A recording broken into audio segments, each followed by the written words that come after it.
В этом году в системе образования нам предложили такую деятельность наставник. Наставник – это помощник, который внедряет по воспитательной части внедряет наша Апсора. На уроках не было такого, чтобы рассказывали Апсора, не успевали, а вне урока тоже не было времени. И вот наставник, он помощник, он нам нужен в школах.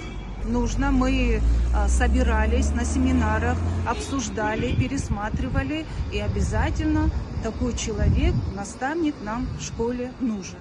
Скажется положительно, дети примут и будут работать вместе с наставником.